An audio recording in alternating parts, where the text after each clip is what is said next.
to me, the hypocrisy of all this, to build on your point, is when you take a look at a guy like Joel Osteen, and you look at that church, and the hundreds of millions of dollars that they make for themselves. And you could, here I guess you could look at the World Outreach Church, and you look at the millions and millions of dollars that those churches raise. They've become big business in our country.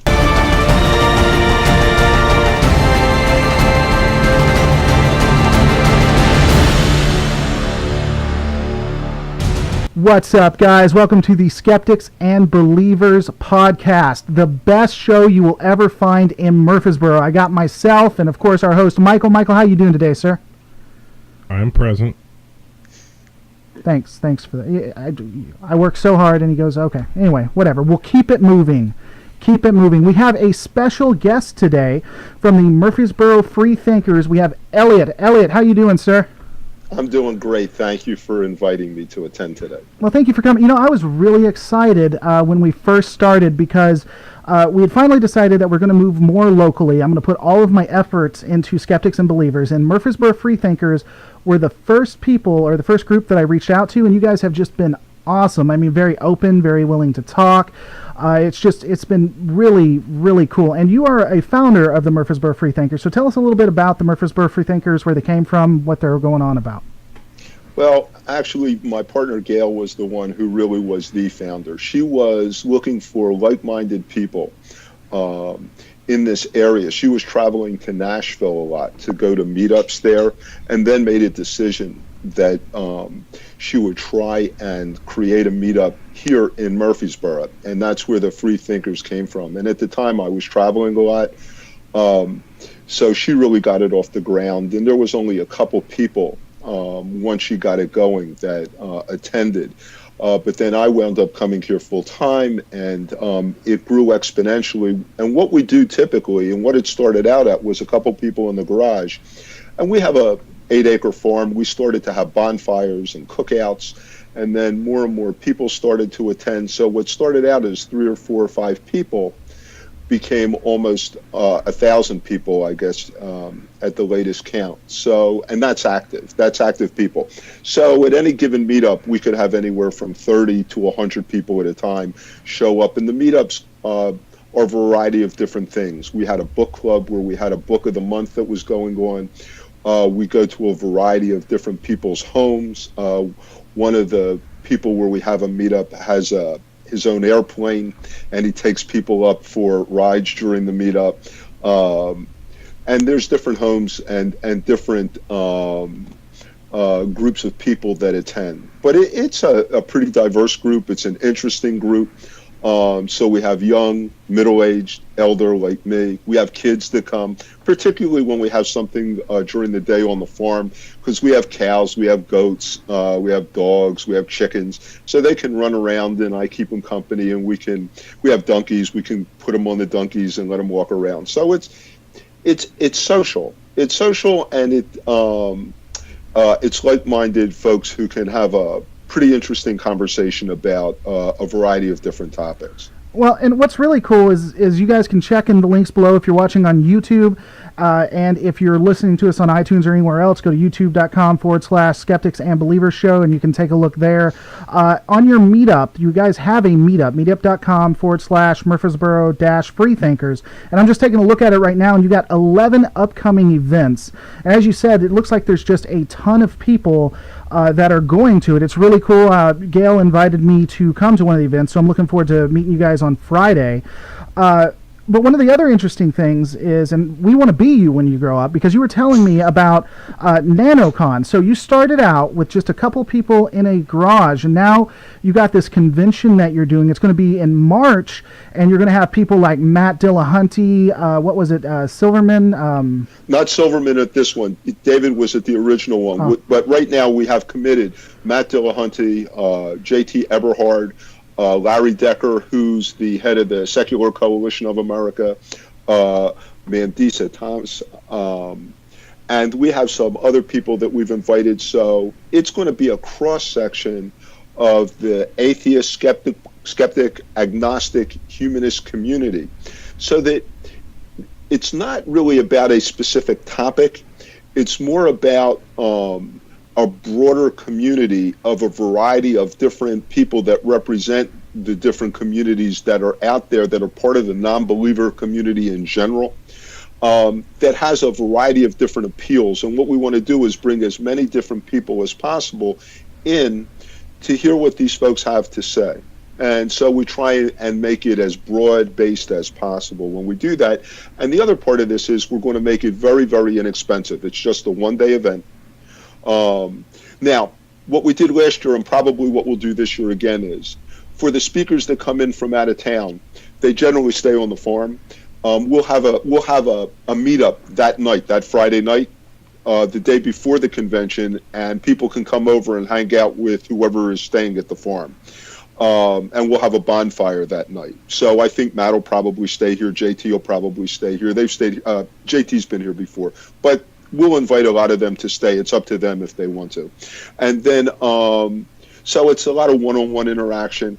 And then the next day we'll have the convention. We also have a band that'll be coming. It's from a Sunday assembly. We've asked to come and play, and they'll play during the intermissions and during the evening when the convention's over.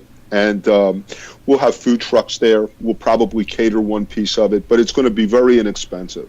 So we hope it draws a pretty big crowd. How much is it? You said it's inexpensive. How much are tickets? If you sign up right now on the NanoCalb website, it's $5. And then I think that it'll cap out at $15 if you pay at the door the day of the event. Wow, that's just gouging.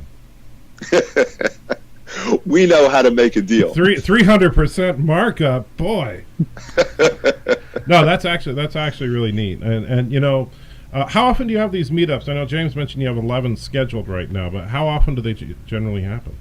Well, you could wind up having 3 or 4 in a month because it's a variety of different things. Mm-hmm. One night we have something called Drinking Skeptically, mm-hmm. where we'll go to one of the restaurants in town. We've had them at Cheddar's. We've had them over, I think it's called the Market.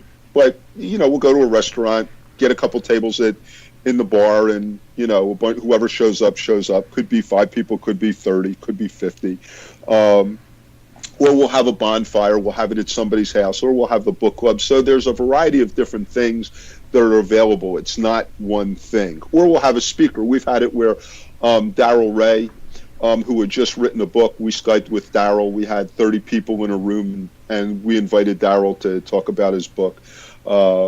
So we try and keep it fresh and do a variety of different things related to the community. That's really cool. I mean, I just...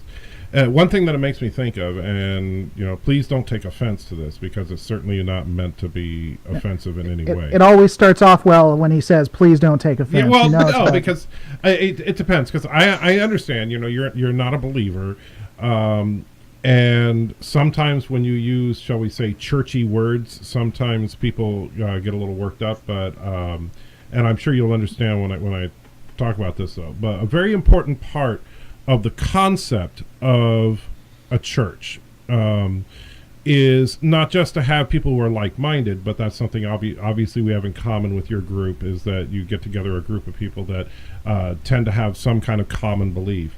But also, and this is something that a lot of Christians miss out on, the fellowship. The idea of not just getting together and having someone teach you a lesson or talk to you about something, but just to get together and enjoy each other. And I think that's something that a lot of non-believers and believers miss out on. They don't understand the importance of that genuine human interaction, regardless of whether you're talking about a group of Christians or a group of non-believers or just a group of intellectuals or a group of video game fanatics or whatever it happens to be. But if anybody who connects to a group of people in a regular basis that has good fellowship with those other people is a stronger individual. And I think that's a good thing. I think that's a healthy thing for all involved. Well, everyone who comes to these really has an equal footing, though. There's not one person that gets up front and starts to preach.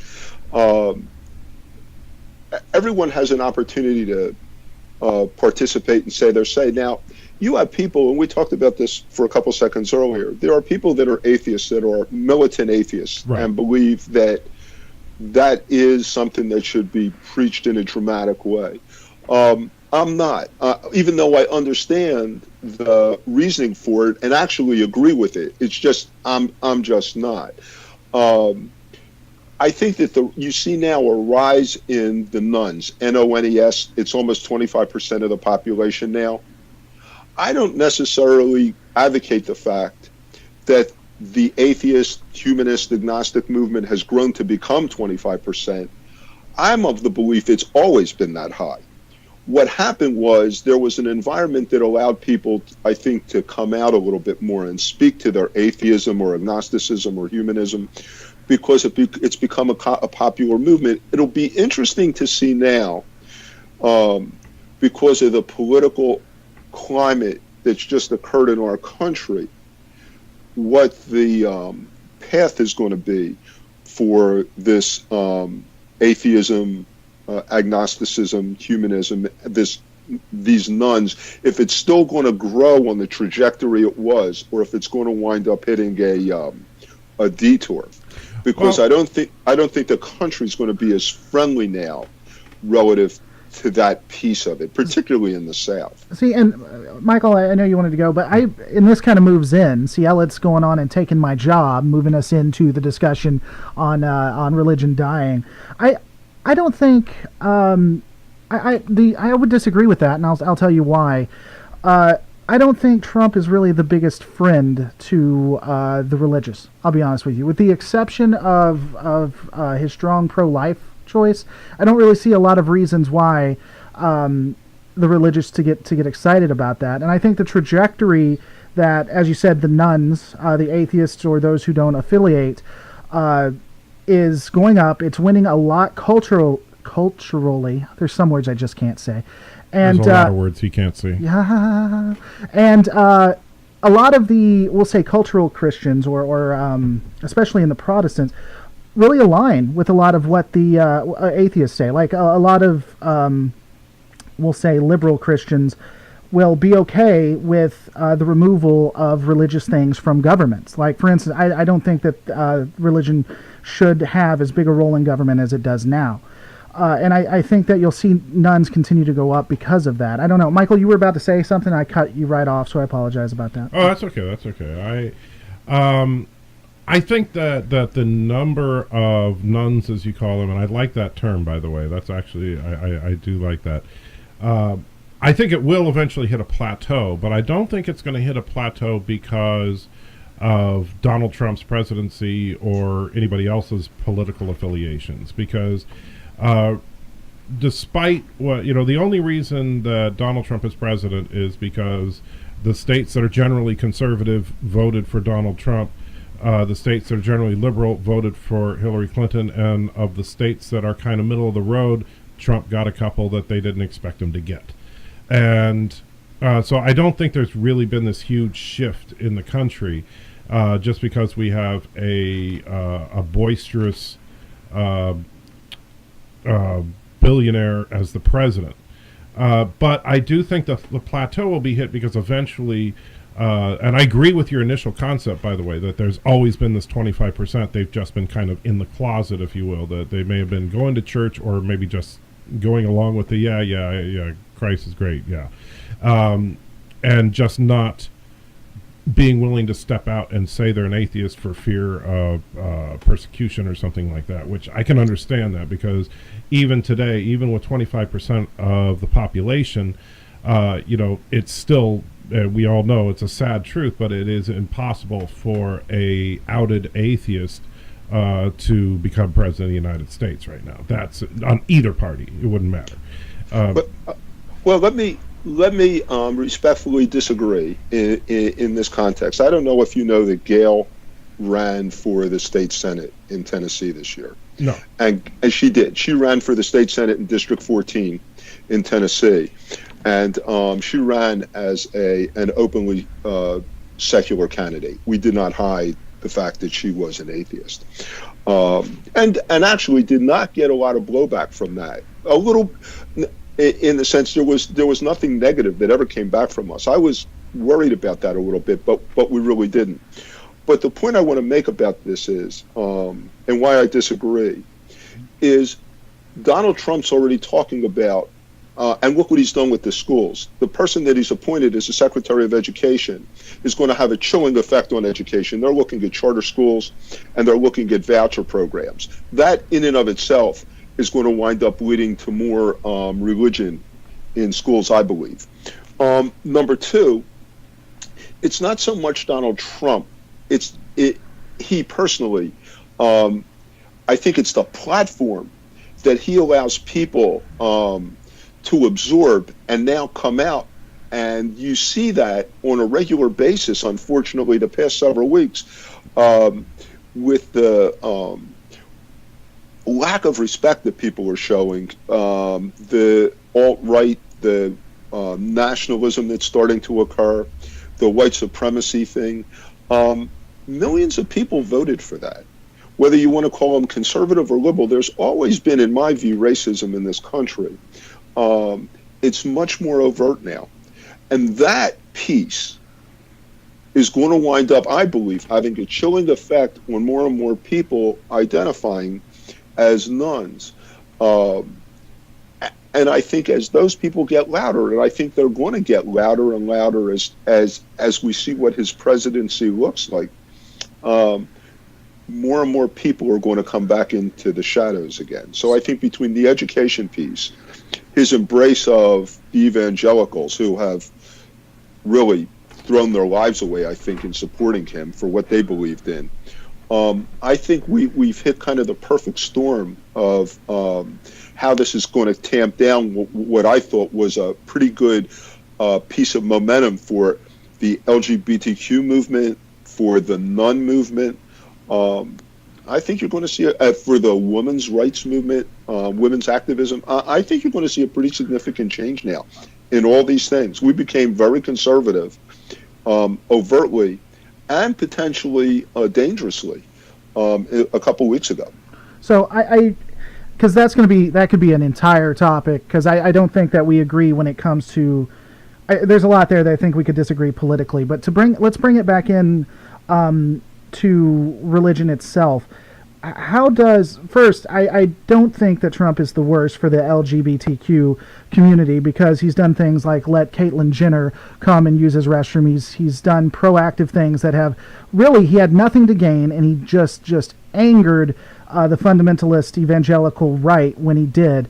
But how does racism specifically tie into impacting people coming out as atheists, or was that just a part of it? Maybe I misunderstood. I think no. It's just a part of it. I think all these movements now are going to wind up. They're showing their heads. I mean, you see now the issue that it's just people are getting more brazen. They feel as though they have a platform now to be able to, and maybe rightfully so. Okay. So that's what I think is going to wind up happening. You see, the reason I disagree, I don't disagree with you that there are some people on the fringe right that are going to be making some noise because of Trump's presidency and stuff, but I don't think that you're going to see any fundamental changes in the country. Just like when a Democrat wins the White House, you start hearing a lot of noise from some of the fringe left groups. But then after a few weeks or months, they kind of die down as well.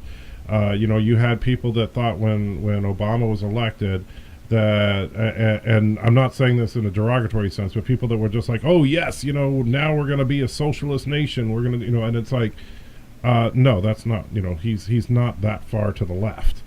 And it didn't happen. And a lot of those people were disappointed, and then they just kind of tapered off with some of their fervor.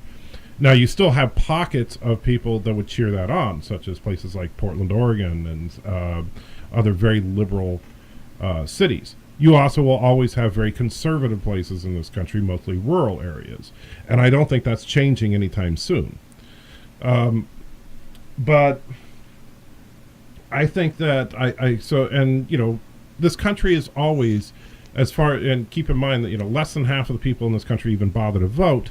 And of the people that bother to vote, it's pretty much, people think it's a landslide victory when somebody wins by 2%. It's not a, our country has always been very closely divided by almost 50-50, which is why the Democrats and Republicans are constantly trading back and forth. If this country was overwhelmingly liberal or overwhelmingly conservative, then we would only have one party in this country.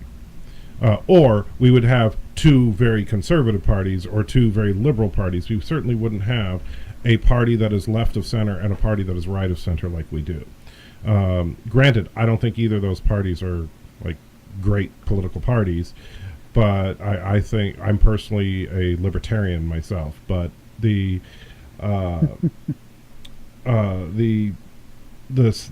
notion that all of a sudden because one party won or the other party won that all these horrible things are going to happen, we hear this every time a new president takes office, I think is overstated. I genuinely don't believe that all of a sudden we're going to have rashes of, atheists or gays or ethnic minorities or whatever being slaughtered in the streets because there was a shift slightly to the right in our government. Well, I dragged this into the political piece, and I'm sorry about That's that. Okay. That's no, okay. I mean, wherever it goes, it goes. Let me just dispute the notion that you just talked about, though. Mm-hmm. When George Bush became president, we wound up going into wars we should have never gotten involved in. We had a different social compact that drug our country much further to the right. We went billions and billions of dollars into debt. We almost had a worldwide economic meltdown, all because of a Republican president, a Republican Senate, and a Republican Congress. We're even more polarized now. Paul Ryan wants to wind up doing away with Medicare as we know it, and create a voucher and create block grants to the states. And he wants to wind up doing away with Social Security. Those are fairly dramatic issues and dynamic, and they will affect a good portion of the country. What impact those will have on religion, what impact those will have on the nuns, it's hard to say. I mean, they're just part of the general demographic as anybody else, but the notion that an extremely conservative Republican Party is not going to have some fundamental impact on what's going on in the country now in a really bad way is what everybody is scared to death of, because nobody knows. But if Paul Ryan gets his way, it's going to have a fairly dramatic effect on what happens to our country. Well, I mean, the one thing I'll point first off, I don't think we are going to have a extremely conservative president. I just don't see that in Trump. Ryan, you may have a point. Ryan's not the president, right? But I don't think we have a fairly conservative. I think that he is at best middle-leaning right. He has some far-right things, I'll grant, but I think that was a lot for votes. When it comes to the war, I mean, Obama he attacked Somalia, Pakistan, Afghanistan, Libya, Yemen, Iraq, and Syria. All have been bombed by the United States under President Obama. So there is no president. It is very rare that presidents don't attack somebody with the U.S. military. As far as the whole thing with George W. Bush, obviously tensions between the United States and Iraq have been, difficult at best for well over a decade before he took office. And number one, when the intelligence came out on the 9/11 thing and everything, it was not just the Republicans that were saying we need to attack Afghanistan and Iraq. The Democrats overwhelmingly supported that as well. Absolutely. Everybody was lied to equally. Right. Well, but and here's the thing. Here's the thing is that and also those wars were a direct result of 9/11.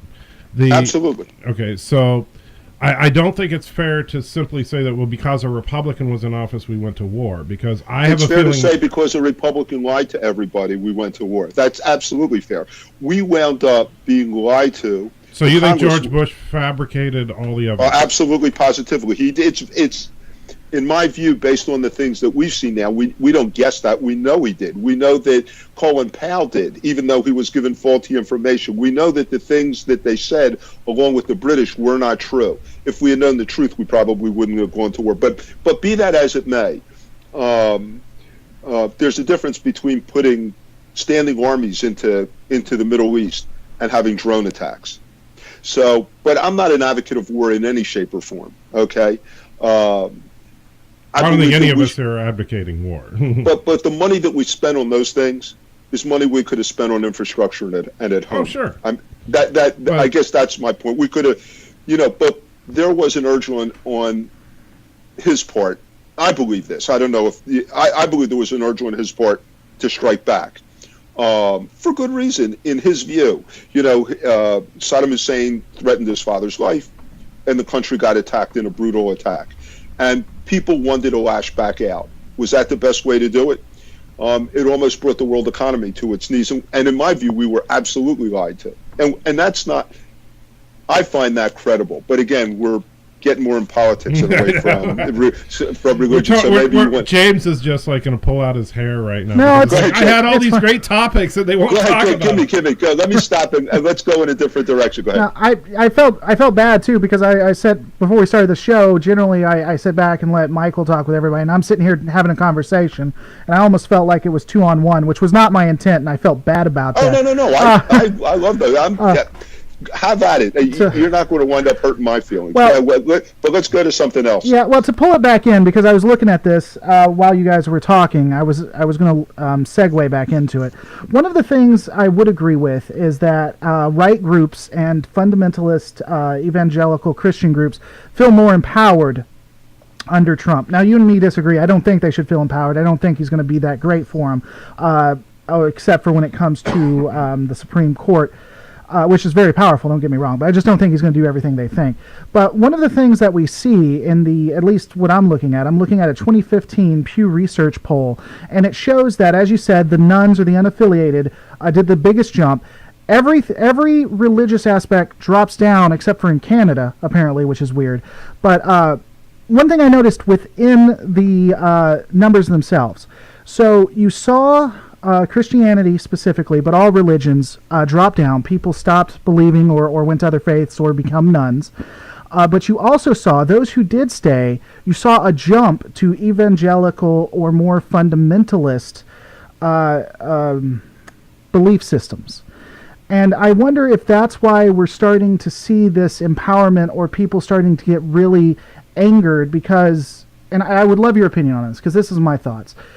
Two things happen when someone goes on the internet and they're a quote-unquote cultural Christian or they're a Christian who doesn't do research or looks into it. They go on specifically to defend their faith or to talk to atheists or whatever to spread the word online.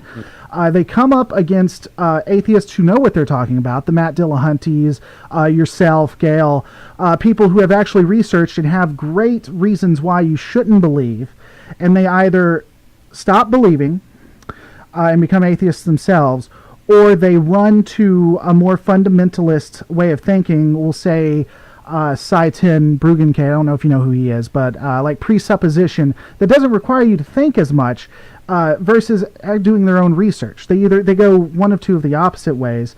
And I think those who go to the more fundamentalist get really angered that they got defeated, and so they try to band together to attack. I'm curious your thoughts on that, or what you think would be the reasoning for that. I think there's strength in numbers. I think it's also the polarization of America. And again, it goes back to politics. The fundamentalists, I think, and the evangelicals, it goes to abortion, which has become a huge topic in this country. So it becomes political and religious at the same time. It goes to creationism as opposed to evolution. So it's political and it's religious at the same time. So I think that there's a fight now for the soul of the country. And just like the political organizations have become more polarized, the right getting much more further to the right, the left getting much further to the left with Bernie and Elizabeth Warren. Even Hillary Clinton was pulled further to the left. Religion and has done that as well between creationism and evolution, where they want to teach creationism as an equal piece of course product in schools. We've come to the point, I think, in our country where when somebody says something, they think they have to give equal and fair time to something else. So the best example of that is creationism versus evolution. Evolution, I believe, is a fact, and it's been proven over and over again scientifically. Creationism is a thought. I won't give anybody breath about creationism. I don't believe it. I just think it's crap. I don't think it's worth having the conversation. And I think the more and more people have debates and conversations about creationism, the more we give it validity. To me, it's just exactly, and this is the way I explain it. It's gravity. Go up to the top of a 10-story building and walk off the building. And if you believe that, it's not a fact, you're going to wind up on the sidewalk, crushed. So that's science. That's proof. Creationism is, in its own way, is the same thing. I just won't have that conversation. I just don't believe in it, and I think it's ridiculous to wind up giving it the same amount of weight that you would give proven scientific theory. Well, I think the creationism evolution debate is,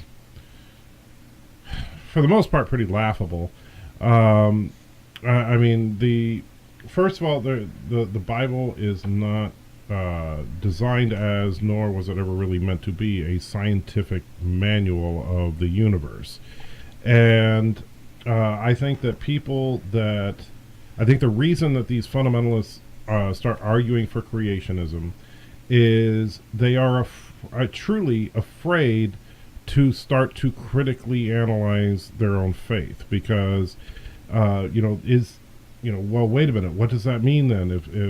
If God didn't just like pull the animals out of dirt, then wait a minute, then nothing could work? And it's like, well, first of all, you're taking a single interpretation of a 5,000-year-old document in Genesis and assuming that the single interpretation is the only possible interpretation without actually investigating it and understanding that there's more than one way to analyze the creation story in Genesis.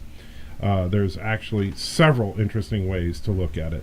And do we know exactly, assuming for a second, I know you're not a believer, but assuming for a second that Genesis is scriptural, that Genesis was dictated to Moses by God, if that is a fact, then if the science bears out that this is the process by which life diversified and changed form over millions of years, then there's nothing wrong with taking that information and then looking at Genesis and saying, well, that kind of rules out this interpretation, but it doesn't rule out this interpretation or this interpretation.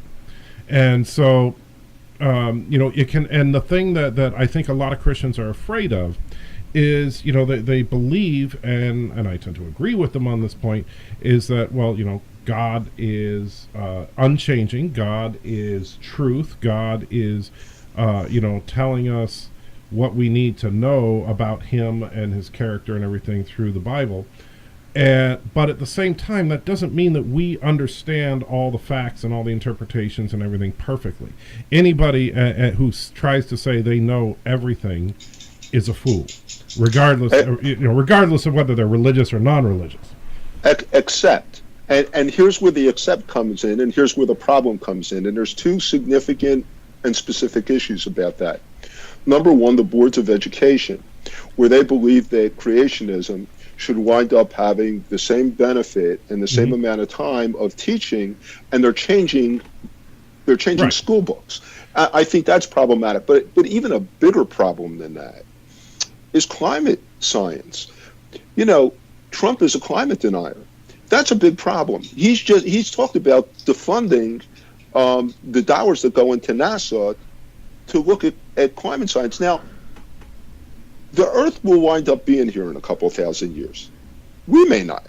Sure. So, as far as our grandchildren are concerned and our great-grandchildren are concerned, religion is fueling these ridiculous and insane thoughts that are now being put into action politically that can have severe and significant consequences for the population of the world. He wants to pull out of these different compacts that we've made with a variety of countries, and this goes back to religion. So, well, hold on. I'm sorry. I don't mean to interrupt you, but Trump has changed. I don't know if you've known this, but this is from CNN 5 days ago. Trump actually has backed off of that a little bit. He says he thinks there is some connectivity, and he is going to go at least have that conversation with him. I didn't mean to interrupt you, but that was something that recently But 2 days ago, he said he's not going to fund NASA with the money for climate science. So it's hard to determine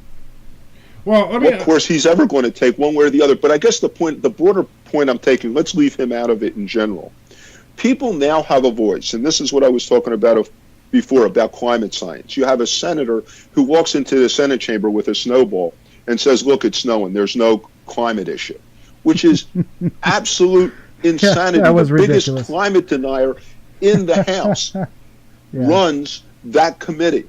Those things are problematic, and they're based on religion.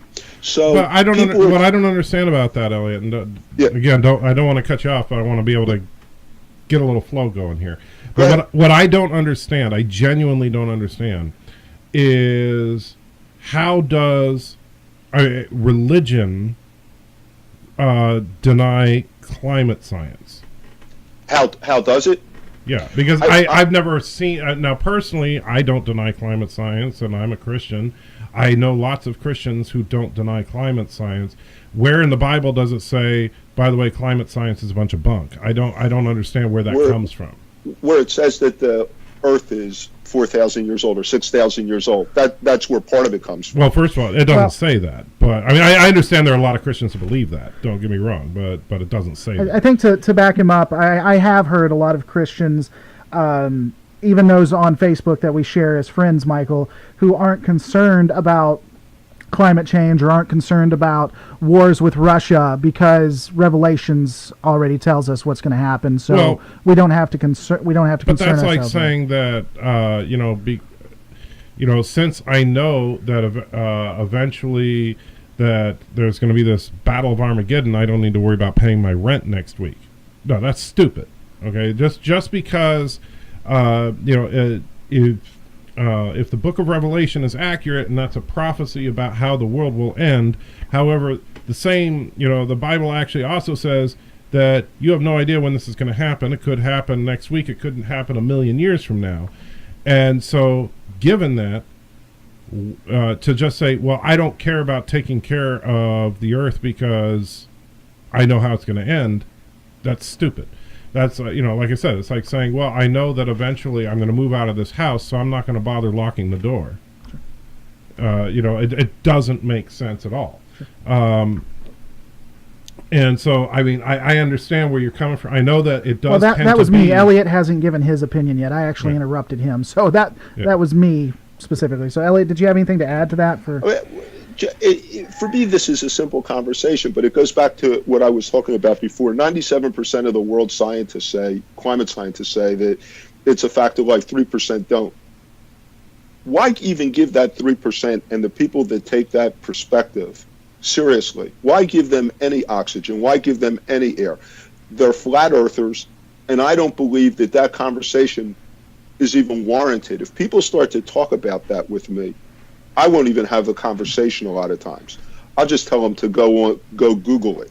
So I think from a fundamental perspective, when we start giving equal weight to people that have really bad and faulty ideas like that, particularly when we go on TV or the school boards, more importantly, we legitimize that, we normalize that, and I decline and refuse to do that. Sure. Well, so hold on, Michael. Can I give one thing? I'm sorry. Sure. you and me agree. I don't think that creationism should be in any science book or any science class at all. Maybe a world religion class. This is what people believe who believe the Bible or something like that. Nowhere in any kind of. And even me and Michael had an argument last Sunday, which you might want to take a look at, because I was really horrified that Ben Carson could have been put as, I think he was put as like the education head, and he's denied evolution, and that absolutely horrified me. But let me. I would just like to say this because I'd like you to consider it.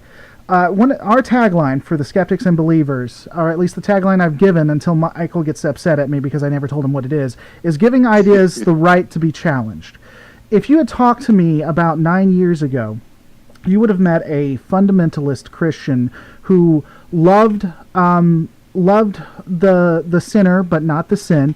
Homosexuals were great people, but they're going to go to hell because they're homosexuals. The earth is absolutely 4,000 years old. There's absolutely a hell that people are going to burn in, and Satan is making you talk to me right now. That's the person you would have talked to beforehand. The reason why you're not talking to that person now is because I talk to people like Michael, or I listen to people like yourself. I've watched so much Matt Dillahunty. I've watched so much Silverman. I really like David. I like The Thinking Atheist. I listen to all of these different shows, and I change my mind based on arguments given. Now, we would agree that I don't think it should be legitimized in school, but I would hope that you'd at least think about having these conversations when we're talking like this, because it's possible to change people's minds. I'm proof of that to some degree. I do for conversations like this. And there are people, Gail is one, Matt's one, that will have these conversations with a lot of people. I won't. I've had all the conversations for the most part with a variety of people that I choose to have about this. On the rare exception where I think it's a worthwhile conversation to have because someone is genuinely interested in it, I'll have it. For the sake of having a conversation, to have an argument about it, where Right. It's a debate, one person's presenting this group of facts and I don't do that anymore. I find it frivolous. It's not a good use of my time anymore. I won't do it anymore. But when people like you, when you're first coming out, or you're concerned, or you're interested, like the Freethinkers, like people who come there, we'll have those kind of conversations. I'll have them to the extent where I think somebody is open and listening. To the extent I think somebody's going to try and convince me that climate science is false and they just want to have that debate, I'm not going to have them with that anymore. It's not worthwhile. Now, Gail will have those kind of conversations, I think, a lot easier than I will. That's her nature. I'm much more, I'm a cynic, I'm a skeptic, and I won't invest the time anymore just to have a debate about it. To me, it's just not a good use of time. So read a book if you're interested in climate science. Go on Google. There's a lot. But if it's a lead to help you find a greater path to something, I'm happy to have that conversation. Let me make one other point. If there was some definable proof tomorrow, tonight, in the next 2 minutes, in the next 30 seconds, that there was a God, that it could be proved to me, in my view, incontrovertibly, that there was a God, I would believe in God. If I could see it, if I could feel it, if I believed it, if it was defined, if it was proven. However, in a lot of conversations I have with believers, they don't even want to know. They don't even want to have the conversation of the possibility of not having a God. They would rather not have the conversation. And I can't even begin to tell you how many times I've heard that. That, to me, is one of the biggest differences between being a skeptic and open-minded and being a religious fundamentalist, and just being so concerned that your world would get rocked, that there might not be a God. And I think that drags people further and further into their religion. They need to believe more fervently because they don't want to even consider the fact that there wouldn't be a God. Well, and the ironic thing about that, and what I find frankly disturbing about a large portion of the Christian community in this country is that the increasing fervor of this hardcore legalistic religious fundamentalism that we're seeing that's growing because people are that I guess are afraid of real conversations or afraid of having to use their brains, or retreating into these no-think zones where they just tell you what to think, and they tell you don't question it, and they tell you, don't, anything anybody says to the contrary is a lie, and just cover your ears and go la la la la la or something. The most ironic thing about all this is that's the exact opposite of what the Bible actually says. Christ was against legalism in religion. There's one of my favorite scriptures in the Bible. It's from Timothy. Says to test everything and hold on to what is good. And these types of principles are supposed to be the fundamentals of Christianity, and yet they got to get thrown away. Instead, we're just going to tell you what to think. We're going to give you a list of rules to follow, and cover your ears when somebody says something that you don't want to hear. And that bothers me. Well, I think, to me, the hypocrisy of all this, to build on your point, is when you take a look at a guy like Joel Osteen, and you look at that church, and the hundreds of millions of dollars that they make for themselves.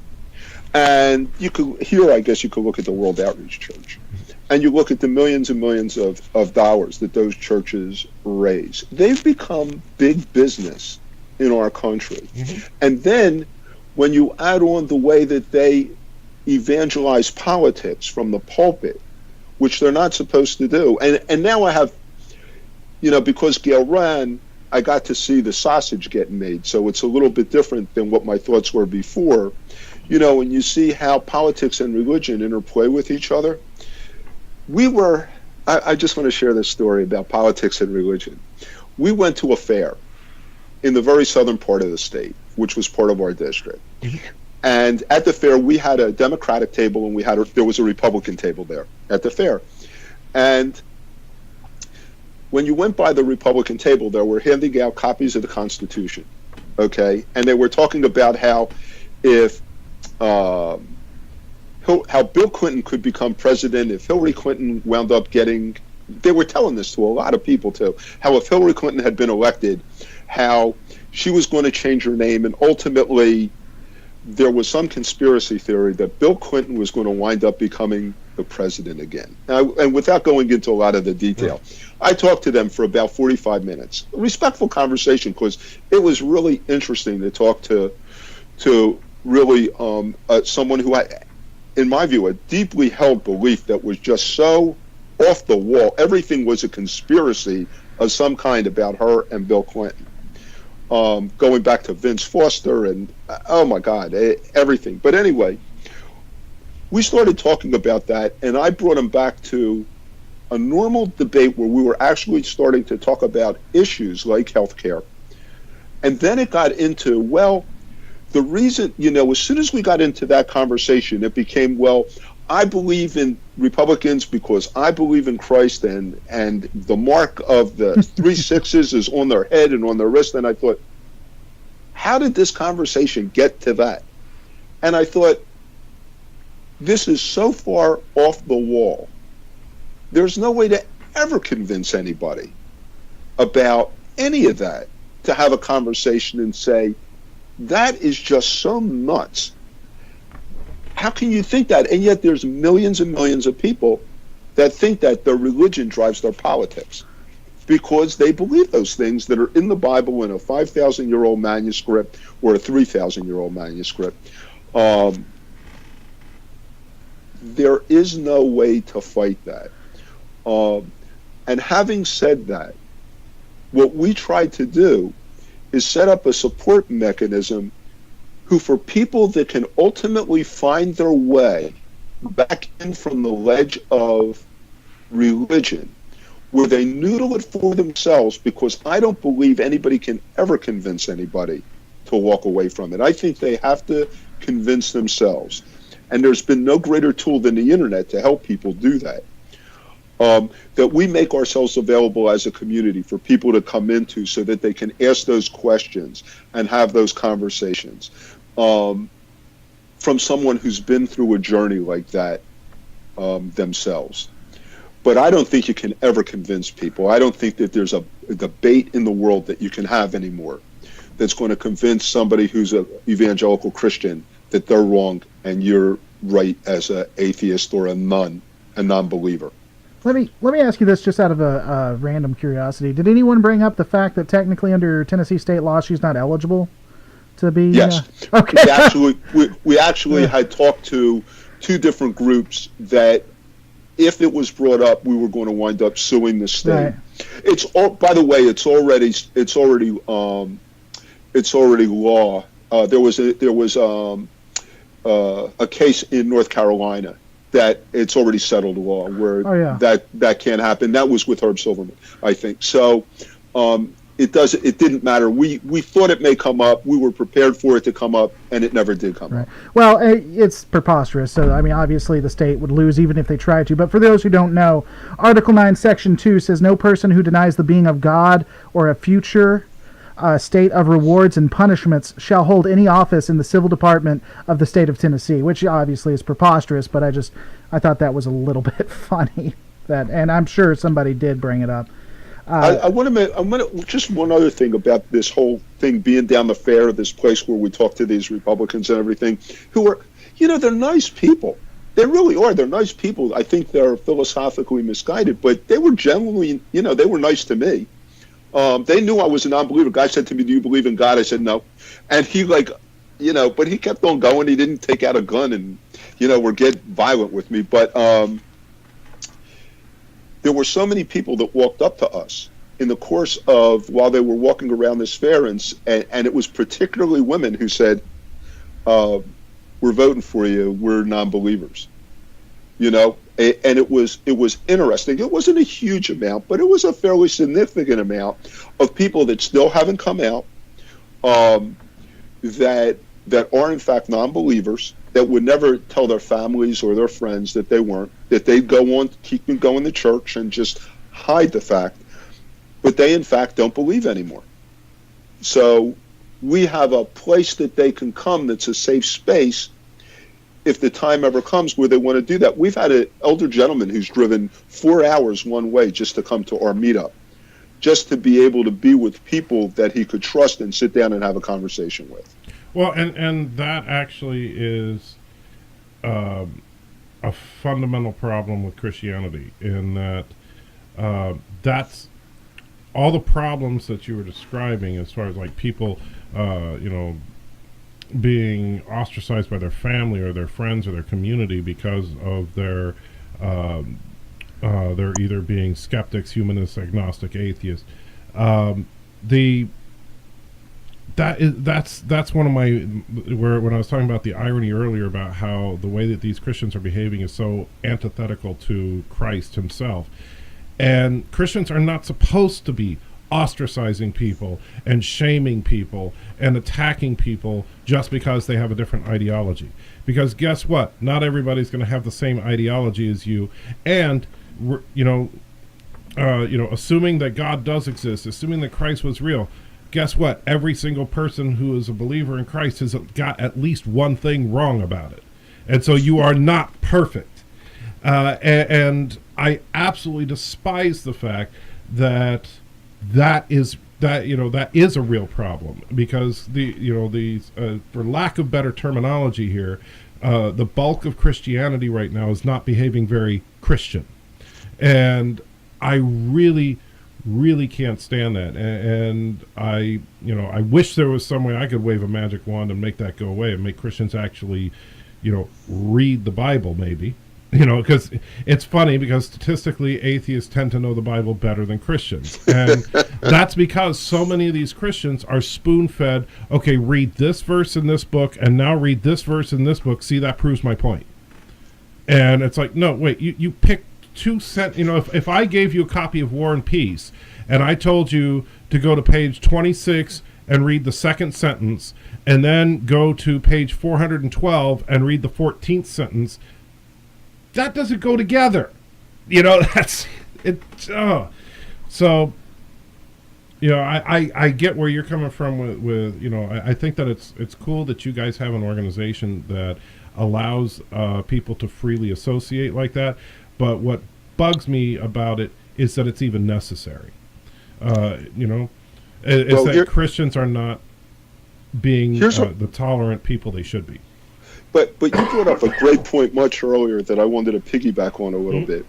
You talked about how atheism in some ways mirrors, the church. You were talking about the words fellowship and things like that. Right. But in our own way, that's a great model for atheism to wind up following. And here's what I mean by that. There are camps that are devoted to free thinking for children. Mm-hmm. Okay, Camp Quest is one of them. The church really has created the perfect model for how families, regardless of whether they're affiliated or unaffiliated, can manifest. So whether it's camps, preschool, after school, a variety of different clubs and things of that, and instead of attaching the religious aspect to it, you attach more of the playful scientific aspect of it, the free thinking aspect of it. But the broader sense, the more important sense, is that religion has created a significant political block and lobby. Atheists don't have that. We're significantly more fragmented. When you have atheism is one completely different group than humanism, which is a different group than agnosticism, which is a completely different group than free thought. And they don't necessarily combine their resources in order to wind up becoming, and nor will they ever, because we almost look like we're anarchists in a variety of different ways like that. So I think that's a shortfall for us. That's where Larry Decker from the Secular Coalition, he's the lobbying arm for us, one of them, is trying to pull that together, because obviously politics is in fact power, and it would help the atheist movement in general to overcome some of the hurdles we face because of religion pushing back. So the numbers have grown outwardly, but the lobbying effort really is no better than it was before. And religion does drive politics. And I found that out firsthand the past couple months with, partnering with Gail and having met an awful lot of people. We reached out to a variety of the different minority communities. We sat down with the Muslim community, Latinos, African American. And it's interesting because, they're disenfranchised in a lot of ways. So the world is changing. I thought up until a couple of weeks ago becoming much more left-leaning and progressive. I was not prepared for this shift. And I don't think anybody who thinks like me was. We never thought that we would go backwards. And even though you may not think so, I actually believe we're going to have a huge boomerang effect here. In terms of what this had. One last point. I don't know if you know this about Gail. Gail's the executive director of Recovering for Religion. Yeah. I don't know if you knew that or not. She told me about that. I meant to bring that up. I apologize. I have that in my notes. And Recovering from Religion is a hotline. So that if people are struggling with their religion and they need somebody to talk to, they can call up this hotline number and have that conversation with someone. And there are therapists all over the country and volunteers that they can talk to. So it's really, the Recovering from Religion really is an umbrella for a couple different organizations. They're not evangelical. They don't try and change anybody's mind on the hotline. All they do is they're there to talk people, to have a conversation with people about, how we can help them, or not we, but how they can help them. So, like I said, Gail is really more the kind of person that tries to have that convincing conversation. Me less so now, much more cynical. Well, you've convinced me that I'm going to have you back on to discuss politics, because I would love. I mean, we probably won't be friends at the end of it. We spent most of our time tonight discussing politics. I know, but I mean, really getting into it. None of us will be friends at the end. Not even me and Michael. But I think it'd be an interesting conversation. We are coming up towards the end of this. So just to kind of recap for those who are listening, the convention, Nashville Nuns, you can catch that at nashvillenuns.com. It will be in the description if you're watching us on YouTube. If it's iTunes or somewhere else, go ahead and go to our YouTube and you can take it there. Or if it has a description, we'll include it in that. I mean, overall, I think there's a ton of reasons. And again, we'll just have to have you come back. You're such a good person to talk with this stuff about. If you wanted to leave with a final thought, we'll end it on your final thought, because every time I ask Michael to say something, he just insults me at the end. So we'll leave it on your final thought. When it comes to Murfreesboro Freethinkers, you probably will have quite a few you will have a ton of Murfreesboro people listening, and definitely those who are religious. So if you wanted to say something to them, or you wanted people to come out to Murfreesboro Freethinkers, what would you say? What's your final pitch before we end this? There are such a diverse group of people from so many different backgrounds that attend.